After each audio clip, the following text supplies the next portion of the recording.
pai e lhe direi: meu pai, eu pequei contra o céu e contra ti. Não foi hora vós, Senhor Jesus, Senhor Jesus. O Senhor esteja convosco. Ele está no meio de nós. Proclamação do Evangelho de Jesus Cristo segundo Lucas. Glória a vós, Senhor. Naquele tempo, os publicanos e pecadores aproximavam-se de Jesus para o escutar. Os fariseus, porém, e os mestres da lei criticavam Jesus. Este homem acolhe os pecadores e faz refeição com eles. Então Jesus contou-lhes esta parábola. Um homem tinha 2 filhos. O filho mais novo disse ao pai: Pai, dá-me a parte da herança que me cabe. E o pai dividiu os bens entre eles. Poucos dias depois, o filho mais novo juntou o que era seu e partiu para um lugar distante. E ali esbanjou tudo numa vida desenfreada. Quando tinha gasto tudo o que possuía, houve uma grande fome naquela região e ele começou a passar necessidade. Então foi pedir trabalho a um homem do lugar, que o mandou para seu campo cuidar dos porcos. O rapaz queria matar a fome com a comida que os porcos comiam, mas nem isto lhe davam. Então caiu em si e disse: quantos empregados do meu pai têm pão com fartura e eu aqui morrendo de fome? Vou-me embora, vou voltar para meu pai e dizer-lhe: Pai, pequei contra Deus e contra ti. Já não mereço ser chamado teu filho, trata-me como um dos teus empregados.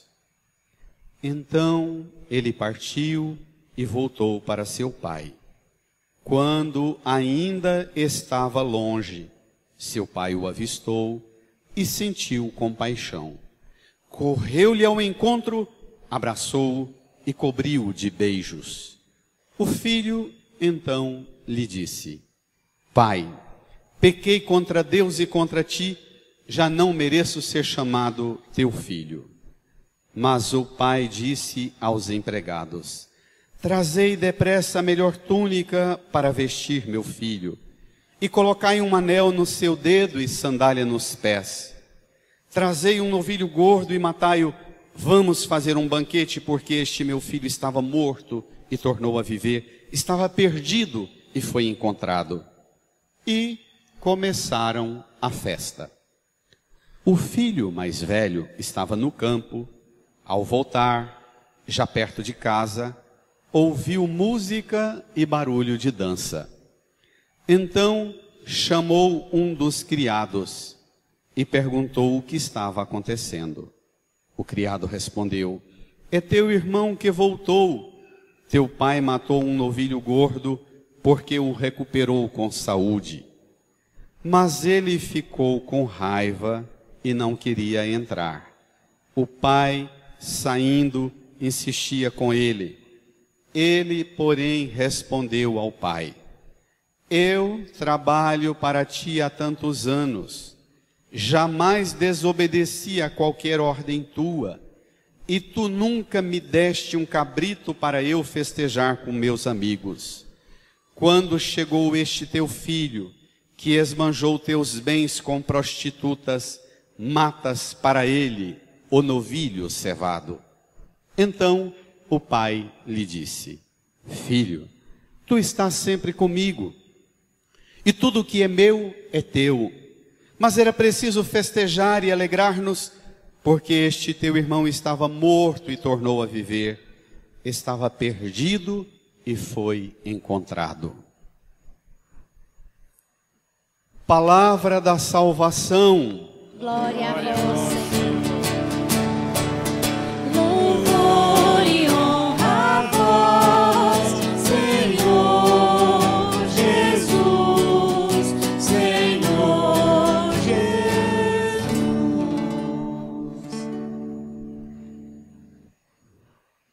Façamos um tempo de silêncio e no íntimo do nosso coração rezemos, pedindo ao Espírito Santo que abra nossa mente, nosso coração, nossa alma, nosso espírito e nos faça compreender tudo o que essa palavra hoje nos revela.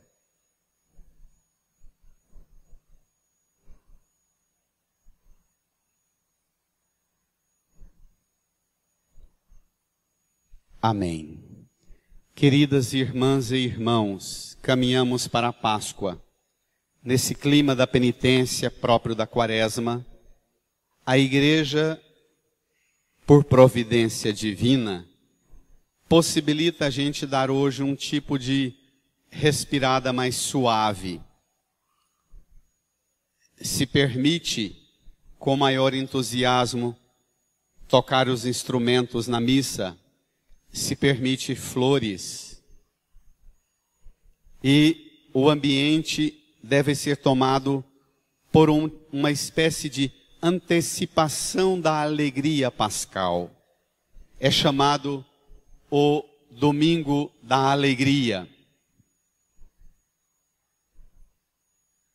Nós estamos preparando-nos para celebrar a Páscoa e precisamos permitir que a palavra de Deus hoje foi proclamada e agora pregada, conduza-nos à experiência da alegria da Páscoa que vamos celebrar. Preparar-nos para aquela alegria que nós encontramos e tão somente encontramos na relação íntima com o Pai. Essa é a obra por excelência de Jesus. Não existe absolutamente nenhuma ação de Cristo que supera essa. Mais importante que essa, devolver nossa amizade com o Pai.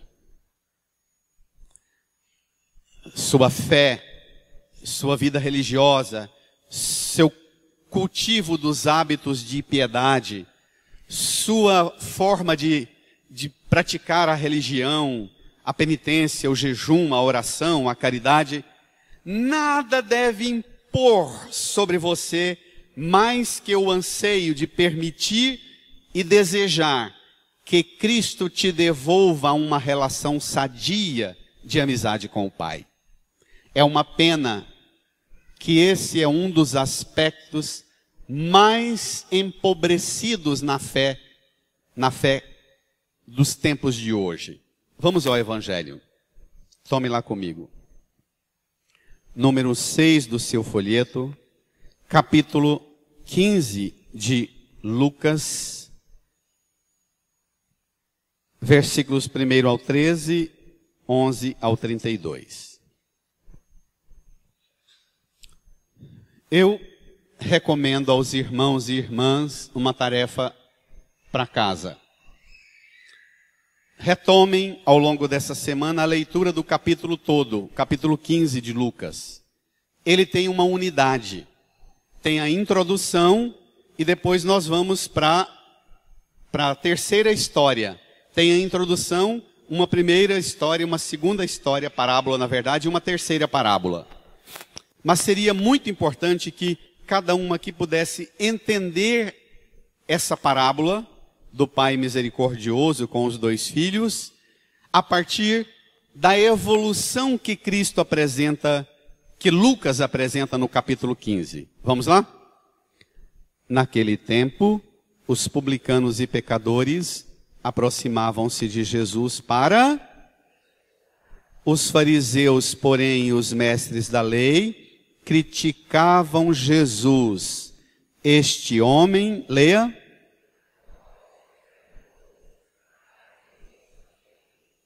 Então, aqui tem uma divisão.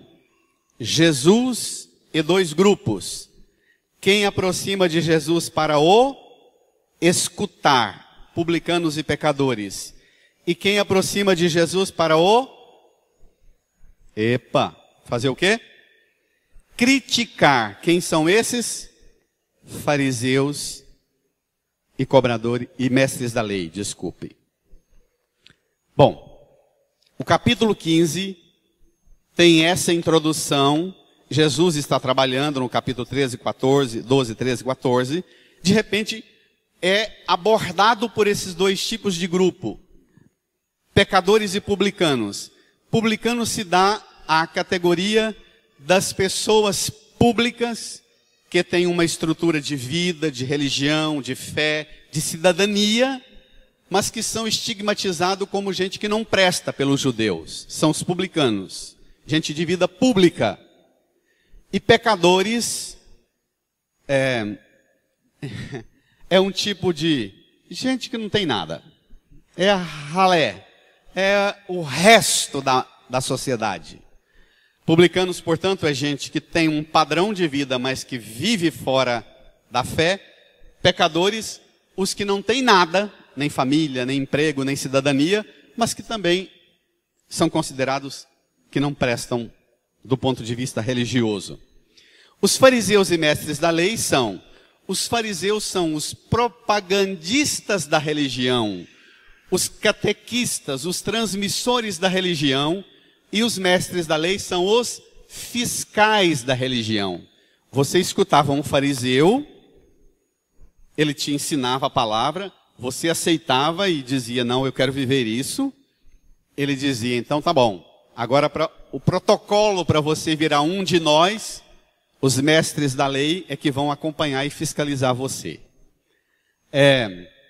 Fariseus e mestres da lei representam o grosso e o peso da tradição religiosa e do conteúdo da religião do Antigo Testamento. Publicanos e pecadores representam o resto das religiões pagãs dos povos ou de judeus piedosos que deserdaram da religião. Um grupo, aqueles desconsiderados pela religião, querem escutar Jesus. Outro grupo, aqueles que se consideram donos e fiscais da religião, criticam a Jesus. Curiosamente, ao invés de Jesus recuar e dizer assim, eu estou trabalhando, mas tenho uma porção boa de gente instruída, com padrão de vida estabelecido, bem-sucedido, para ser fariseu e mestre da lei. Primeira coisa, tinha que ser homem, rico, próspero, perfeito fisicamente, sadio. Eram sinais da marca da bênção de Deus do Antigo Testamento. Você poderia pensar, Jesus está recebendo crítica, então ele vai diminuir a força da sua pregação. Pelo contrário, ele vai apertar. E não vai desenvolver uma pregação que visa a simpatia e a adesão dos interlocutores, mas senão uma pregação que conduz os interlocutores a uma profunda transformação de suas vidas. Esteja no pé e no nível qual for, da degradação pior ou de uma organização política, econômica, social ou cultural. Jesus vai apertar. Você pode imaginar, se aqui no capítulo 15 eles estão criticando Jesus, no capítulo 20, 21, 22, 23, vão matar Jesus. Então, entenda que o aperto da pregação de Jesus vai levar, a cruz é consequência da fidelidade dele ao Pai. Jesus os acolhe, contando para eles 3 parábolas. A parábola do homem que tinha 100 ovelhas, perde uma, deixa 99 e vai atrás da uma, e volta com maior alegria. A parábola da mulher, que tinha 10 moedas, perdeu uma, e trabalhou e lutou até encontrar aquela moeda. E chama as vizinhas para celebrar com alegria. E conta a 3ª parábola do Pai misericordioso e dos filhos, dos 2 filhos. Então, na sequência e na lógica da história, os fariseus e mestres da lei criticam Jesus. Jesus conta a história de um pastor que tem 100 ovelhas e deixa tudo por causa de uma mulher que tem 10 moedas, deixa tudo porque perdeu uma para procurar, de um pai que tinha 2 filhos e vai se ocupar com aquele que se perde. Os fariseus e mestres da lei vão escutar essa história e sentir-se profundamente ofendidos. E seria bom que nós nos permitíssemos hoje uma sacudida da parte de Jesus. Eu espero profundamente que você leia ao longo dessa semana o capítulo 15 de Lucas. Você vai ver uma lógica maravilhosa, uma pedagogia do Evangelho de Lucas. O pastor com as ovelhas, a mulher com as moedas, o pai numa casa com os filhos divididos. E a sequência é essa, na mentalidade judaica. Pastor com a ovelha é o quê? O homem, o pai de família, a mãe de família que trabalha, que luta, que batalha, o ganha-pão. A mulher com as moedas, a economia. Para que trabalha e para que faz economia? Para sustentar a unidade de uma família. Essa lógica é muito bacana, mas o que vem agora, você seguramente vai experimentar uma grande sacudida da parte de Jesus, um convite para você abrir-se a uma experiência nova com Ele. Jesus conta a história, a parábola do pai misericordioso com os 2 filhos. Eu dividi, para ficar mais fácil, em 5 partes. Vamos lá? Para não ficar tão pesado, nós vamos distribuir apenas em 5 partes. Assim eu não peso tanto a mão nesse texto que é seguramente a mais bela passagem da Bíblia. Vamos lá? Então Jesus contou-lhes esta parábola. Um homem tinha 2 filhos. Espera lá. É Jesus com 2 grupos. Fariseus e mestres da lei, publicanos e pecadores. Parábola é um método da cultura grega, em que quem conta a parábola, conta envolvendo os ouvintes na história. Então, você precisa escutar essa história e entrar na cena. Você precisa envolver-se. A parábola é uma história viva. A partir de agora, você não fique quieto, não. Entre na cena que vem. Vamos lá? Juntos. Um homem tinha 2 filhos. O filho mais novo disse ao pai. Brada a igreja. Pai, dá-me a parte da herança que me cabe.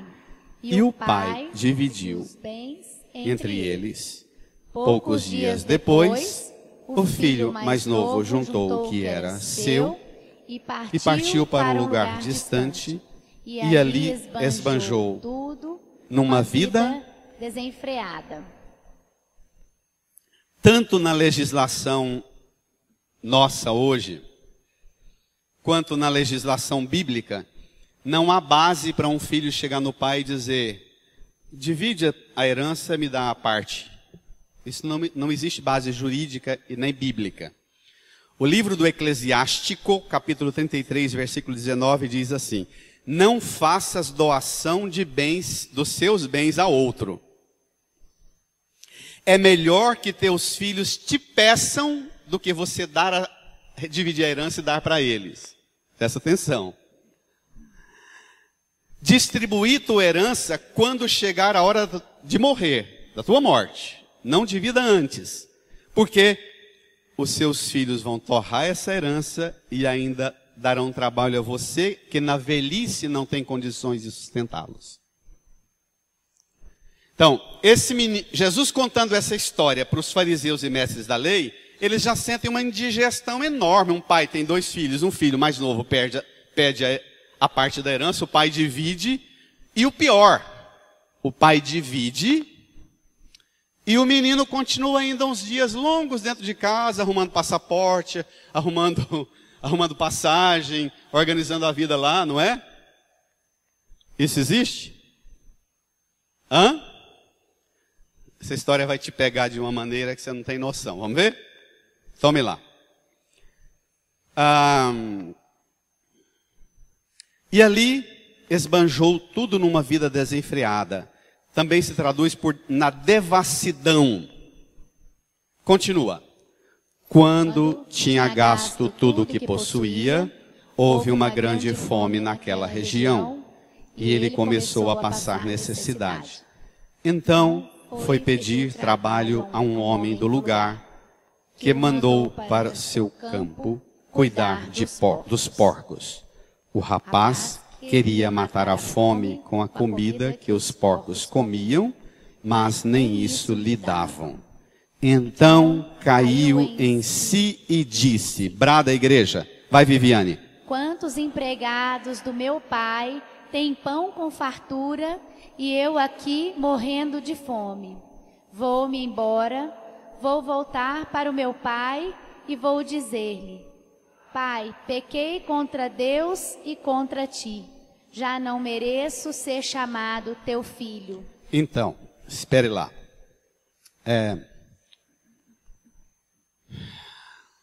Primeiro, o livro do Levítico e o livro dos Números proíbe severamente a um judeu comer carne de porco. Não só carne de porco, como de peixe, de couro, crustáceos, camarão. É uma lista grande.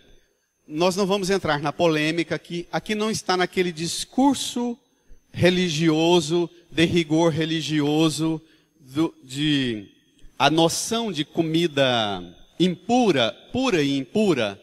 Na origem está mais uma disposição de sobrevivência de um povo que vive no deserto.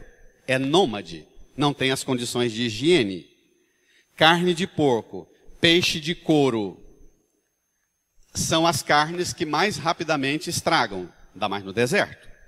Então, seguramente essas normas das proibições estão ligadas a normas de higiene e de preservação da tribo, nômade. Não vamos entrar nessa polêmica estéril, que não vai trazer nada para nós, das normas bíblicas com relação ao alimento. Mas o que você pode situar Jesus está contando uma historiazinha para dois grupos. De um lado estão os pecadores e publicanos, e do outro, fariseus e mestres da lei.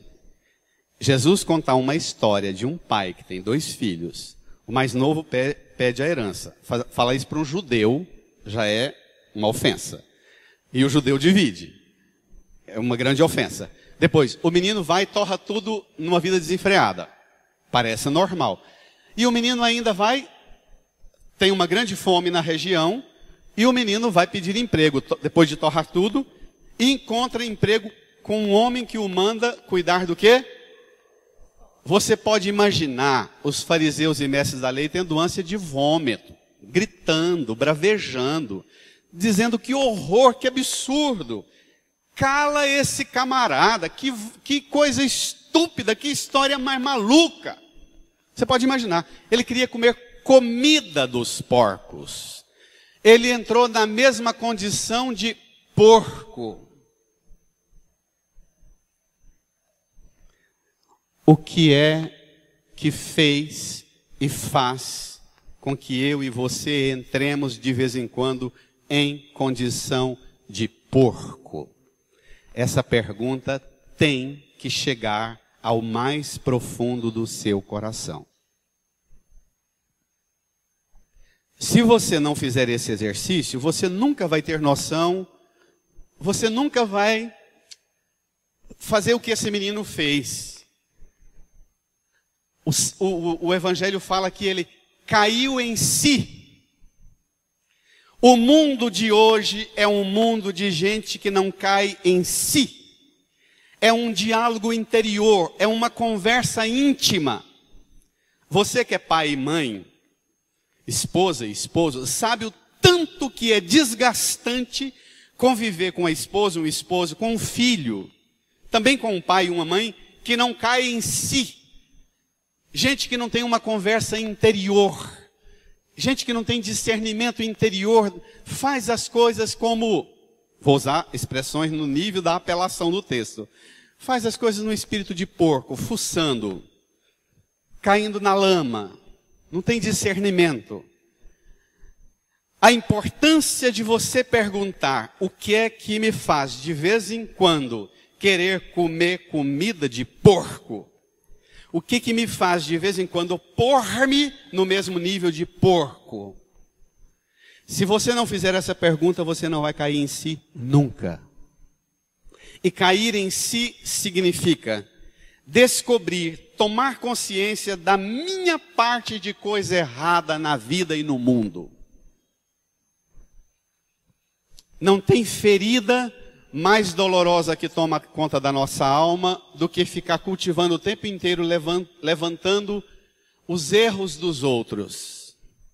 E na imensa maioria das vezes nós nos ocupamos em levantar a lista dos erros dos outros, é exatamente para esconder a nossa condição de suíno. Para as crianças é bom saber que porco deu a hora de comer. Ele não encontrou comida, sabe o que ele faz? Ele revira as fezes, o cocô deles mesmos e come. Porco não tem limite. É bom que as crianças saibam disso, não é? É uma das poucas espécies do mundo animal que tem esse tipo de comportamento, não é? Ele fuça o próprio excremento. Imagine. Por isso, também na cadeia de transmissão da verminose, é a principal espécie, né? Maria tem médica aqui para me ajudar na linguagem. Na transmissão da verminose é o que mais multiplica, exatamente pelos hábitos. Então, você pode imaginar verminose pecado. Você pode imaginar situação de porco entrar naquilo que não é próprio da sua dignidade. E o menino cai em si. E o menino toma consciência, pai e mãe, eu sei que vai te ofender o que o Evangelho fala. O menino se recorda do pai. Mas ele não lembra do coração do pai. Ele lembra ainda do bolso do pai. Quantos empregados do meu pai têm pão com fartura?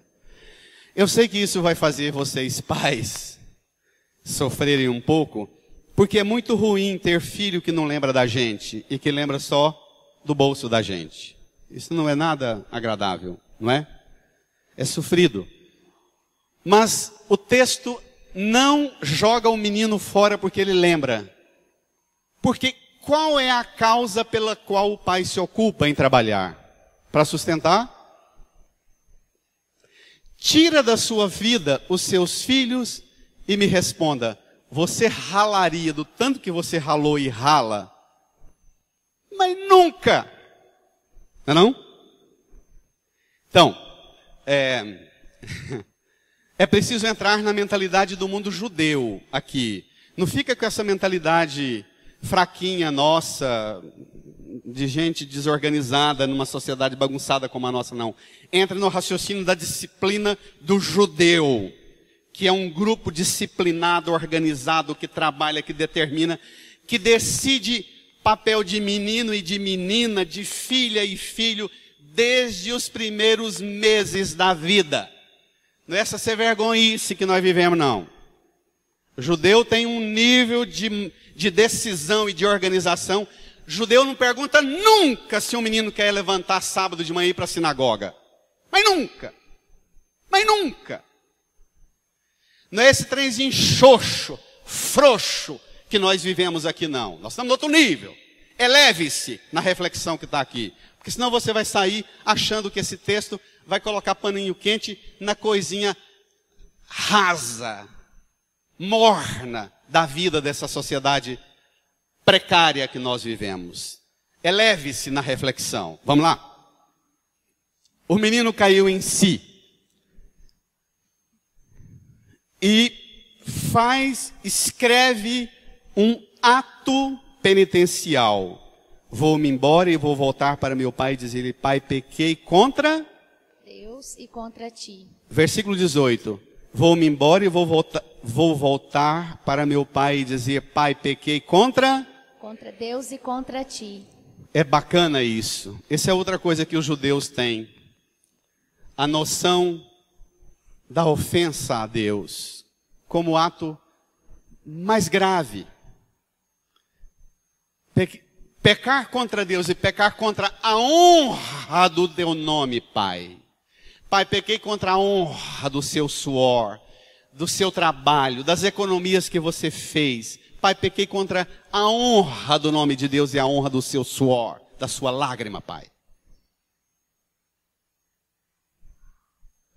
Aí, ele fala: vou-me embora. E ele, então, partiu e voltou para seu pai. É bacana porque o texto fala que voltou para... Na boca de Jesus, o texto fala que ele voltou para seu pai. Não voltou para os bens. Não voltou para outra coisa. Voltou para o pai. Continue. A primeira, segunda, terceira parte do texto. Quando ainda estava longe. Agora, espera lá. Agora você vai colar sua atenção nos gestos desse pai. O menino está voltando, o pai o vê ainda de longe. E o pai agora vai fazer, nos lábios de Jesus, contando a história para fariseu e mestre da lei. Imagine. Jesus vai pôr 10 gestos desse pai. 10. Não é à toa. Retoma os 10 mandamentos. Retoma os gestos do pai que vão reger a vida do menino a partir de agora. Vamos ver? Leia. Então, tome lá. Quando ainda estava longe, seu pai o avistou, sentiu compaixão, correu-lhe ao encontro, juntos, abraçou e cobriu-o de beijos. O filho então lhe disse: brada, igreja. Pai, pequei contra Deus e contra ti. Já não mereço ser chamado teu filho. Mas o pai disse aos empregados: brada, trazei depressa a melhor túnica para vestir meu filho, e colocai um anel no seu dedo e sandálias nos pés. Brada, trazei um novilho gordo e matai-o. Vamos fazer um banquete, porque este meu filho estava morto e tornou a viver. Estava perdido e foi encontrado. E começaram a festa. Espera lá. Repito, irmã, irmão, olhe para a cruz. Jesus foi parar na cruz porque ele não amansou a pregação dele para os que criticavam a ele. Tá bom? Quantas vezes você já abandonou seu pai, sua mãe, seu esposo, sua esposa? Você já abandonou a igreja porque queria um discurso e uma pregação mais mansa? Jesus, ao invés de diminuir a força impetuosa da sua pregação, para ser simpático aos que o criticavam, ele faz apertar. E agora Jesus põe na imagem mais cara que um judeu tem, a de Deus Pai, e a do Pai, porque é uma sociedade genuinamente patriarcal. Põe na figura do Pai gestos que eles não queriam nunca que alguém pregasse um absurdo desses. Eu repito para você os 10 gestos. E você, cada um de nós aqui na igreja, poderia imaginar-se na cena. Ainda longe, o avistou.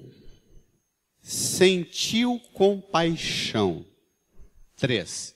Correu ao encontro. 4. Abraçou. 5. Cobriu-o de beijos. 6. Pediu que os empregados trouxessem a melhor túnica. 7. Um anel no dedo. 8. sandália nos pés. 9, matai o novilho gordo. 10, vamos fazer um banquete. Nesses 10 gestos do pai, acolhendo o filho, você pode ver Jesus aqui na cena, responde aos fariseus e mestres da lei com a autoridade de Moisés, dizendo: olha, eu trago para vocês, do jeito que Moisés trouxe da montanha uma noção de Deus, eu trago para vocês uma noção de Deus. Irmã, irmão, é esta a noção que você tem de Deus? Nas experiências que você tem de pecado e de fraqueza que você já caiu, sua relação com Deus é baseada nessa experiência de sentir-se enxergado de longe. De alguém que vê o Pai correr ao encontro de você com compaixão, abraçar, cobrir de beijo. Mas eu vou te assustar. Olhe o que a igreja ensina sobre esses gestos do Pai. Impressionante. Jesus está contando para os fariseus e mestres da lei. O evangelho de Lucas foi escrito lá pelo ano 85. No ano 90, os judeus se reúnem no sínodo de Jâmnia e proíbem os cristãos de reunirem nas sinagogas. O templo já tinha sido destruído em 70. E agora proíbe os cristãos. Então os judeus não estavam convivendo bem com os cristãos. Jesus, nos gestos que ele tem aqui, e na palavra do Pai que ele apresenta, está apresentando aos fariseus e mestres da lei e a você, a igreja, como imagem visível do Pai, que, impressionante, a túnica lembra o quê? O batismo. O anel no dedo lembra o quê? Anel é símbolo da formatura, da autoridade ou da pertença à família. Lembra? Os dons do Espírito Santo, o anel que o bispo usa. No dia do sacramento da crisma, a túnica, o dia que você foi batizado, o Pai te acolheu do jeito que acolheu esse menino. O dia que você foi crismado, o Pai te deu os dons do Espírito Santo. A sandália nos pés é a sandália do peregrino, do viajante. O altar da Eucaristia é chamado de mesa de peregrino que te conduz ao banquete eterno. Lembra dos 2 viajantes, dos discípulos de Emaús? Lembra da cena do lava-pés? O novilho gordo, lembra? O Cordeiro de Deus que tira o pecado do mundo, Cristo oferecido no banquete da Eucaristia. E vamos fazer um banquete. O banquete lembra o quê? O céu. Então, na pregação de Jesus para os fariseus e mestres da lei, Jesus está apresentando a igreja como a mediadora da relação sua com o Pai eterno, pelos sacramentos. A túnica, o batismo, o anel, os dons do Espírito Santo, na crisma, a sandália, o banquete da Eucaristia, todo domingo que você vem, participa e volta para o batente da sua vida. Bonito, não é? Não é bonito? Mas tem uma coisa impressionante, que é o desfecho que vem agora. Vamos lá?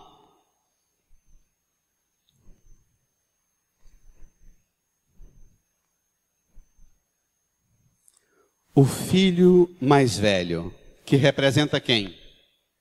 Os fariseus e os mestres da lei. Posso ser meio desagradável? Provavelmente, o filho mais velho representa a maior parte de nós aqui que nos sentimos, que trabalhamos, que somos honestos, que somos corretos, que lutamos para sustentar a família. Agora, Alguns devem se sentir no lugar do filho mais novo, mas a imensa maioria de nós acha que é o filho mais velho. Mas para nós também tem, vamos ver? Tome lá. O filho mais velho estava no campo. Ao voltar, já perto de casa, ouviu música e barulho de dança. Meninada, campo aqui não é jogando bola e vôlei não, tá? É trabalhando, na roça, peão. Isso aqui não é bom lembrar isso para os meninos, porque eles vão pensar que estava na quadra de esporte, no campo, jogando futebol. No campo aqui estava trabalhando. Continua. Ouviu música e barulho de dança. Então chamou um dos criados e perguntou o que estava acontecendo. O criado respondeu, brada a igreja, vai Viviane. É teu irmão que voltou. Teu pai matou o novilho gordo porque o recuperou com saúde. Mas ele ficou com raiva e não queria entrar. Juntos, o pai saindo insistia com ele. Ele, porém, respondeu ao pai, eu trabalho para ti há tantos anos, jamais desobedeci a qualquer ordem tua, e tu nunca me deste um cabrito para eu festejar com os meus amigos. Quando chegou esse teu filho, que esbanjou teus bens com prostitutas, matas para ele um novilho cevado. Espere um pouco. Nas expressões desse menino mais velho, o que dissora? Mágoa.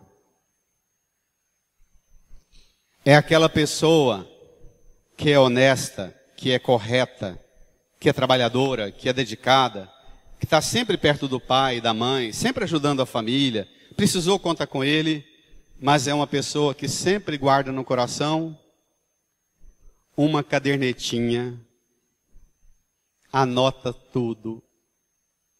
Porque o dia que rolar uma discussão em família, abre para você a lista de coisas que joga na sua cara, tudo que faz, te cobrando com juros que você não dá conta de pagar. Isso existe? Isso existe na família, mas isso existe também na igreja. Tem muita gente na igreja que vive na igreja e no coração não tem outra coisa senão mágoa. Inclusive, padre e ministros. O dia que o padre cai na besteira de chegar num ministro e falar, olha, a partir de hoje não é mais ministro não. Tem ministro que pega esse jalequinho, chora com ele o resto da vida e morre de câncer abraçado com o jaleco. Dizendo, eu não fui reconhecido do jeito que eu merecia ser reconhecido. Eu dei tudo para aquela igreja.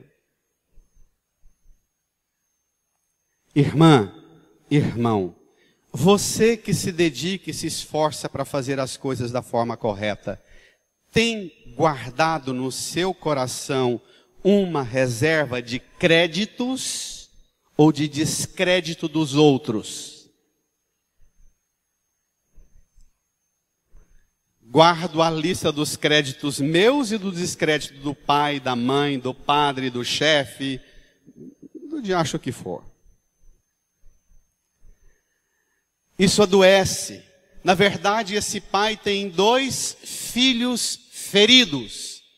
Um ferido que nunca foi embora, mas está sempre dentro de casa, fazendo tudo, e machucado. E aqui, eu vou pegar pesado. Eu não, o texto. Eu tenho família, eu sei do que é isso. O quanto que, geralmente, o filho, a filha mais dedicada para a família, tem raiva do pai e da mãe, que dá tanto carinho e zelo e preocupa com o filho descabiciado, com o filho desorientado, não é? E o quanto, geralmente, esse filho, essa filha que faz tudo, que corre atrás de tudo, que ajuda tudo, costuma ter hábitos autoritários. Isso existe? Pai e a mãe recebe a ajuda dele e dela, mas tadinho, vive acorrentado, com medo. Isso existe? Eu conheço tantas mães machucadas, pais, sobretudo idosos, oprimidos por filhos que faz tudo, mas tem que ler na cartilha do filho que manda em tudo. Isso existe? Cuidado. Sobretudo a hora que o pai e a mãe morrem, isso vira uma ferida tão doída no coração da gente. Faz isso não. Queima. Deixa o sangue de Jesus hoje derreter, apagar a lista de acusação que você tem para jogar na cara do seu pai, da sua mãe, do seu esposo, da sua esposa. Joga, porque isso vai virar espada, travando e traspassando você. Joga fora isso, hoje. Irmã, irmão, também o pai marca na relação com o filho. É engraçado porque para o filho mais novo, o pai faz 7 coisas. Para o filho mais velho, o pai faz 5, mas 5 boas também. Primeiro, o pai também sai ao encontro dele. O pai insiste com ele. O pai diz, você está sempre comigo. O pai diz, tudo que é meu é seu, menino. E o pai diz, esse teu irmão voltou com vida, menino.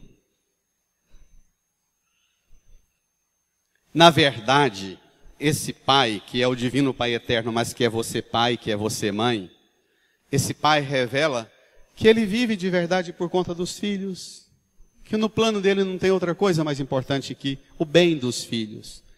Do filho que fez besteira, que torrou tudo, mas do filho também que está dentro de casa, que trabalha, mas que tem o coração ruim.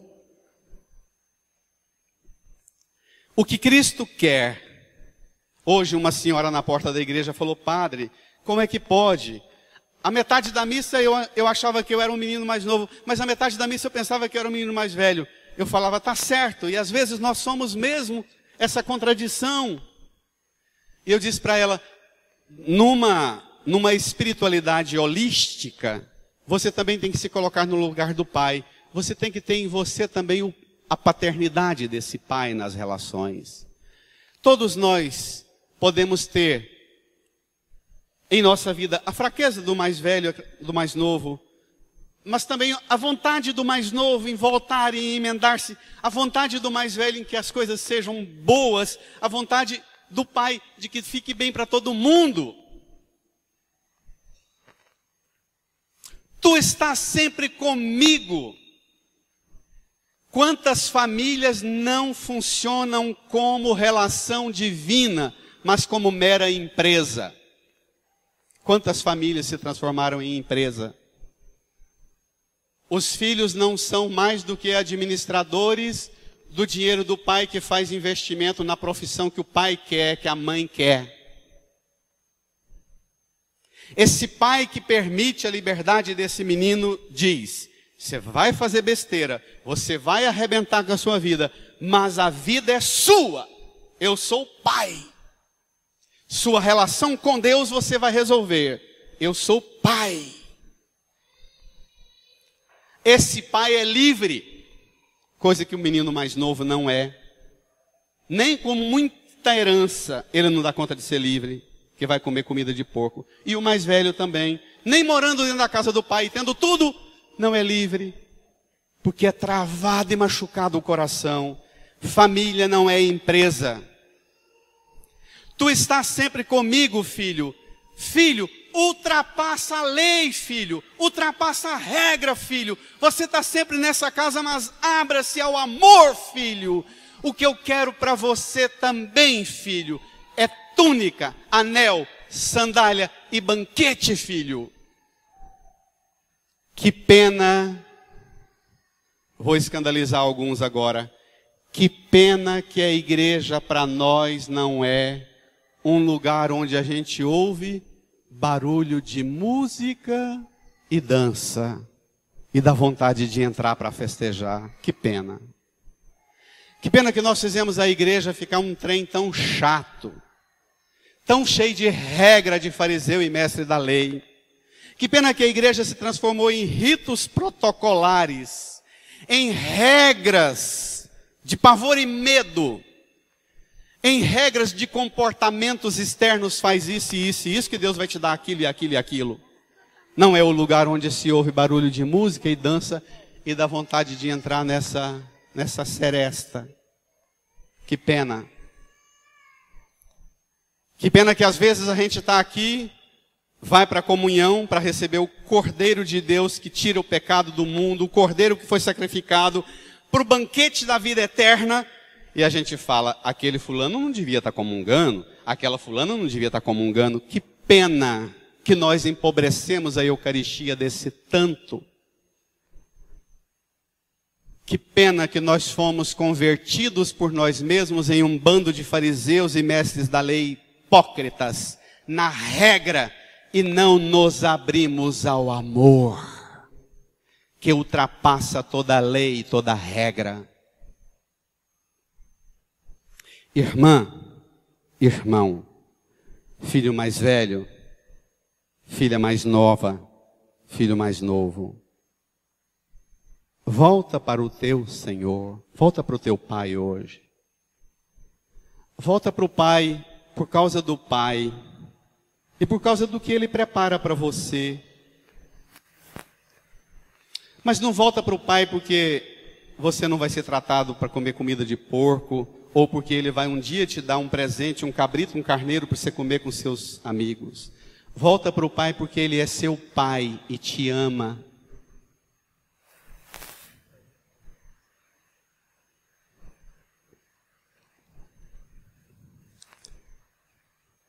Olhe para a cruz. Eu te proponho um exercício agora.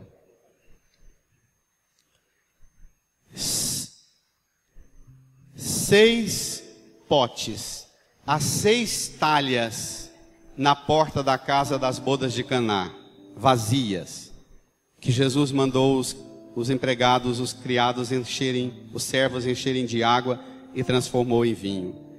Essa casa do Pai, na história que Jesus contou, também tem 6 potes.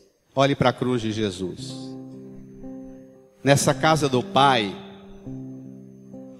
você pode olhar para Jesus na cruz e Jesus oferecer a você na casa do Pai uma herança de vida eterna. Jesus garante que você pode voltar para a casa do Pai porque tem uma herança para você, a vida eterna.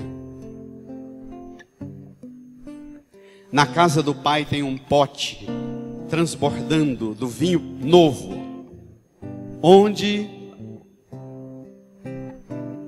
você é admitido, mesmo depois de ter torrado toda a herança.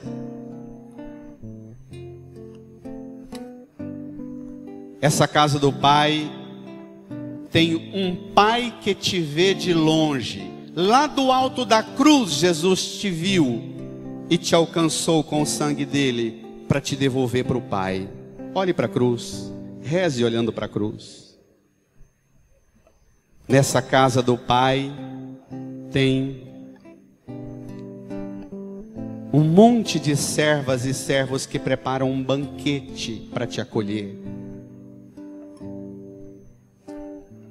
Na casa do Pai tem barulho de festa, de música e de dança, porque você volta, sempre volta, e Deus te quer de volta.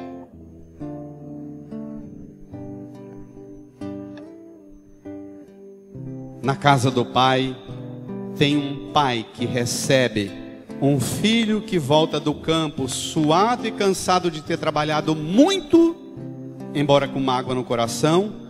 Mas na casa do Pai tem um pai que recebe também o filho mais novo que fez da vida uma besteira só. E é Jesus que abre a porta dessa casa do Pai para te acolher. E é Jesus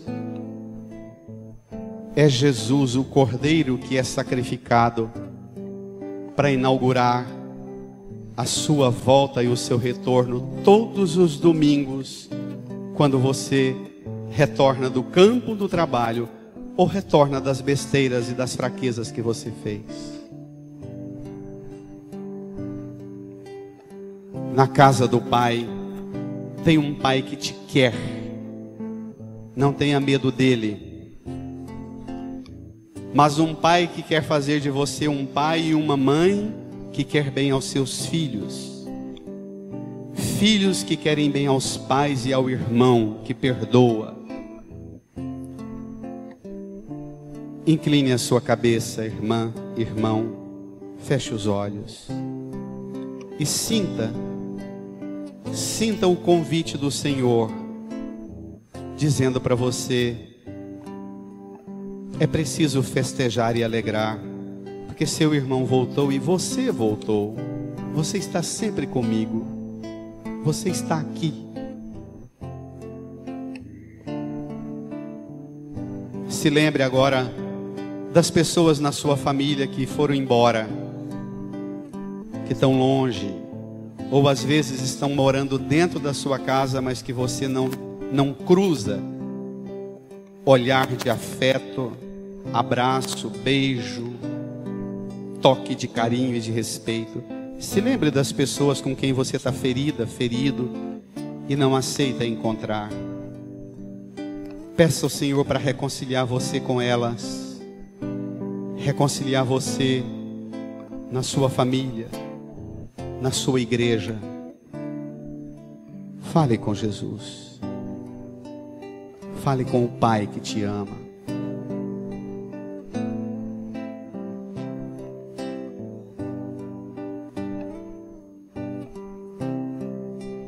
Muito alegre eu te pedi o que era meu, partir um sonho tão normal.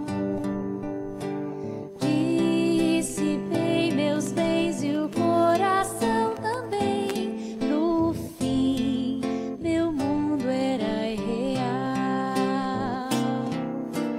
Confiei no teu amor e voltei. Sim, aqui é o meu lugar. Eu gastei teus bens, ó Pai, e te dou este pranto em minhas mãos. 1000 amigos conheci, disseram adeus. Caiu a solidão em mim. Um patrão cruel levou-me a refletir. Meu pai não trata um servo assim. Confiei no teu amor e voltei. Sim, aqui é o meu lugar. Eu gastei teus bens, ó Pai, e te dou este pranto em minhas mãos. Fiquemos em pé. Confiei no teu amor. Confiei no teu amor. E voltei. Estenda sua mão para a cruz. Sim, Aqui é o meu lugar. Eu gastei teus bens, ó Pai, e te dou este pranto em minhas mãos. Reze comigo. Jesus, Jesus, o Senhor é o Cordeiro divino, o Senhor é o Cordeiro divino, imolado, imolado para que pelo seu sangue, para que que pelo seu seu por sangue, sua morte, por sua morte, fosse devolvida para mim fosse devolvida para a mim graça a graça de voltar para o Pai, de voltar para o Pai, de reencontrar o Pai. de reencontrar o Pai. Jesus, Jesus, o Senhor é o preço o Senhor é o preço caro, caro pago na cruz, pago na cruz, para a minha volta, para a minha volta, para o meu reencontro com o Pai. para o meu reencontro com o Pai. Eu te agradeço, Jesus. Eu te agradeço, Jesus. Tudo que o Senhor enfrentou, Tudo que o Senhor enfrentou, toda rejeição, toda rejeição, toda humilhação, todas as feridas, todas as feridas, todas as dores, todas as dores. eu te agradeço Eu te agradeço, Jesus, por pagar um preço tão alto, por pagar um preço tão para alto, que eu voltasse para que eu voltasse a relacionar com o Pai, a relacionar com o o Pai, Pai eterno. Pai o eterno. Pai eterno.